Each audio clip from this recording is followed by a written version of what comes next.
Hi friends, എല്ലാവർക്കും സുഖമല്ലേ? Welcome to world of Noora. ഇന്ന് നമുക്ക് ഒരു പുതിയ പാചക രീതി, എങ്ങനെ പുതിയതല്ല, ചേന വെച്ച് എങ്ങനെ തീയലുണ്ടാക്കുന്നത്. അതിനുവേണ്ടി ചേന കഴുകി വൃത്തിയാക്കി വെച്ചിട്ടുണ്ട്. ഇനി നമുക്കൊരു ചട്ടി എടുത്ത് അടുപ്പത്ത് വെക്കുക. ഈ ചട്ടി ചൂടാകുമ്പോഴത്തേക്കും ഇതിലോട്ട് നമ്മൾ കുറച്ച് എണ്ണ ഒഴിച്ച് കൊടുക്കുക. തീ എല്ലാവരും ഓൺ ചെയ്യണം, നിങ്ങൾക്കറിയാമല്ലോ.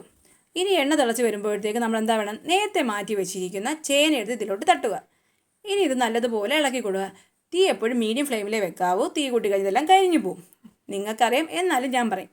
ഇനി ഇതൊരു ചുമന്ന കളറാവുന്നത് വരെ ഇതൊന്ന് ഇളക്കി കൊടുക്കുക. ഇതാ ഏകദേശം പരുവാന്ന്. ഇപ്പോഴത്തേക്ക് കുറച്ച് മഞ്ഞൾപ്പൊടി ഇടുക. ഇനി കുറച്ച് ഉപ്പിടുക. ഇനി ഇത് നല്ലതുപോലെ ഇളക്കുക. നല്ല രീതിയിൽ ഇളക്കുക, കരിയാൻ പാടില്ല, മീഡിയം ഫ്ലെയിം ആയിരിക്കണം. ഇതാണ് ഇതിൻ്റെ ഒരു പരുവം. ഇനി നമുക്കിത് ഓഫ് ചെയ്ത് വേറൊരു പാത്രത്തിലോട്ട് മാറ്റി വെക്കാം. വേണ്ട, ഇതാണിപ്പോൾ ഇതിൻ്റെ ഒരു പരുവം. ഇത് നല്ല കടിച്ച് തിന്നാൻ നല്ല സൂപ്പർ ടേസ്റ്റ്, ചക്ക വറ്റൽ പോലെ ഇരിക്കും. ഇനി അതിനാവശ്യമായ തേങ്ങ ചിരുകി മാറ്റി വെക്കുക. ഇനി നമുക്കിതിന് വേണ്ടതെന്ന് വെച്ചാൽ തക്കാളി, ഉള്ളി, വെളുത്തുള്ളി, സവാള, പച്ചമുളക്, ഇഞ്ചി, തേങ്ങാക്കൊത്തുകളെല്ലാം ഇതിന് വേണ്ടി എടുക്കുക. ഇനി ഇതെല്ലാം അരിയുക. അത് ചെറിയ ഉള്ളി അരിയേണ്ട ആവശ്യമില്ല, ബാക്കിയൊക്കെ ഒന്ന് അരിഞ്ഞെടുക്കുക. വേണ്ട, എല്ലാം ഒന്ന് അരിഞ്ഞ് വെച്ചിട്ടുണ്ട്. ഇനി നമ്മൾ ചെയ്യേണ്ടതെന്ന് പറഞ്ഞാൽ നേരത്തെ എടുത്ത് ചിരുകി മാറ്റി വെച്ചിരിക്കുന്ന തേങ്ങയൊന്ന് വറുത്തെടുക്കാം. അതിന് വേണ്ടി ഒരു ചട്ടി എടുത്ത് അടുപ്പത്ത് വെച്ച് ആ തേങ്ങയൊന്ന് നമുക്ക് വറുക്കാം. അത് ഏകദേശം ഇതൊന്ന് പരുവായിട്ട് വരുന്നുണ്ട്. ഞാൻ നിങ്ങളെ കാണിക്കാഞ്ഞതാണത്, നിങ്ങൾക്കെല്ലാം അറിയാമല്ലോ. ഇതാ ഏകദേശം ഇതാണ് അതിൻ്റെ ഒരു പരുവം. നല്ലപോലെ മൂത്ത് വന്നിട്ടുണ്ട്. ഇതിന് തണുക്കാൻ മാറ്റി വെച്ചേക്കാം. കുറച്ച് നേരം മാറ്റി വെച്ച ശേഷം ഇതിപ്പം തണുത്തിട്ടുണ്ട്. ഇനി നമുക്കിതിനോട് ജാറിലോട്ട് എടുത്ത് ഇടാം. എല്ലാം വാരിയിട്ടോ, പെട്ടെന്ന് വാരിയിട്ടോ. വേണ്ട, എല്ലാം തട്ടി ഈ ജാറിലോട്ട് ഇടുക.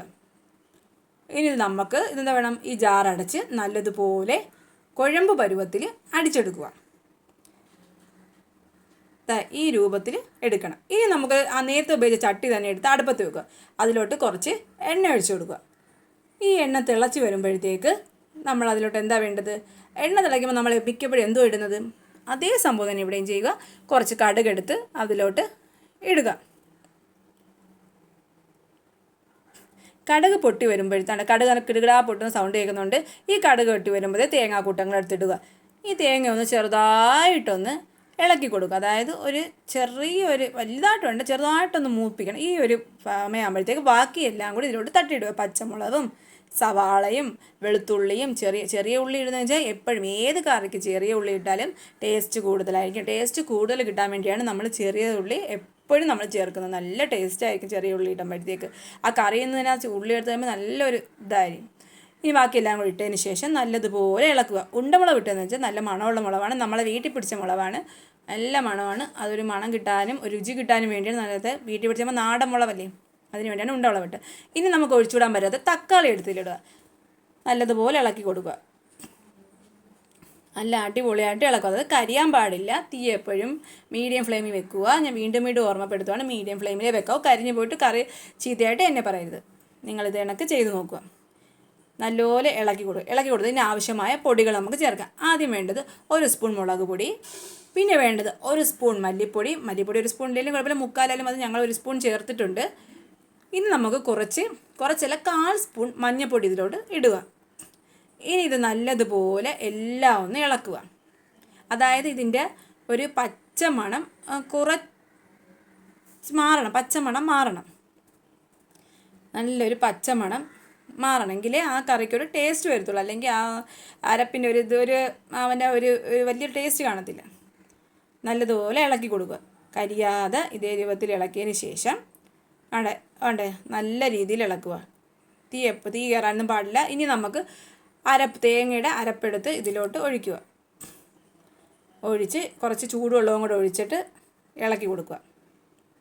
എപ്പോഴും കറിക്ക് ചൂടുവെള്ളം ഉപയോഗിക്കാവും. കാരണം ഇത് ചൂടായി കിടക്കുന്നതിലോട്ട് തണുത്ത പച്ചവെള്ളം എടുത്ത് ഒഴിച്ച് കഴിഞ്ഞാൽ ആ കറിയുടെ ടേസ്റ്റ് തന്നെ മൊത്തത്തിലങ്ങ് പോവും. ഇനി ഇത് ഇളക്കുക. ഇളക്കിയിട്ട് നിങ്ങൾ ഉപ്പൊക്കെ ഒന്ന് നോക്കണം എങ്ങനെ ഉണ്ടെന്നൊക്കെ. നല്ലതുപോലെ ഒന്ന് ഇളക്കിയതിന് ശേഷം ഇനിയാണ് നമ്മൾ ഇതിൻ്റെ മെയിൻ താരമായ ചേന എടുത്ത് ഇതിലോട്ട് തട്ടുക. ഈ ചേന എന്താ വേണം, ഈ അരപ്പിലെല്ലാത്തിലും കുറച്ച് ഉപ്പും കൂടി ഇടുക. അരപ്പിലെല്ലാം കൂടി നല്ലതുപോലെ ഇളക്കുക. വീണ്ടും ഞാൻ ഓർമ്മപ്പെടുത്താണ്, ഉപ്പുണ്ടോ എന്ന് കറക്റ്റാണോ എന്ന് നോക്കണം. ഇപ്പം നല്ല തിളച്ചൊക്കെ വരുന്നുണ്ട്. വേണമെങ്കിൽ കുറച്ച് മസാല ഇതിലിടാം. ഞാൻ നേരത്തെ മസാലയുടെ ഇട്ടായത് നിങ്ങളടുത്ത് പറഞ്ഞില്ല. വേണമെങ്കിൽ കുറച്ച് മസാല ഇടാം. ഇനി ഇത് മൂടിയൊക്കെ ഒരു 10 മിനിറ്റിന് എടുത്ത് നോക്കുക. അതാ നമ്മുടെ കറി റെഡി. രുചികരമായ ചേന തീയൽ കറി ഇവിടെ റെഡിയാണ്. നല്ല സൂപ്പർ കറിയാണ്. അതുമാത്രമല്ല ഈ ചേന കൊച്ചുങ്ങൾക്ക് നല്ല വറുത്ത് കൊടുക്കുക. അതായത് ഇങ്ങനെ മഞ്ഞപ്പൊടി ഉപ്പിട്ട് വറുത്ത് കൊടുക്കാനും അടിപൊളിയാണ്. ചക്ക വറ്റലിൻ്റെ ടേസ്റ്റാണ്. കഴിക്കാത്ത പിള്ളേരും ആരും കഴിച്ചു പോവും. നിങ്ങൾക്ക് ഞാൻ ഇഷ്ടപ്പെട്ടെങ്കിൽ സബ്സ്ക്രൈബ് ചെയ്യുക, ലൈക്ക് ചെയ്യുക, ഷെയർ ചെയ്യുക. Tata, bye bye.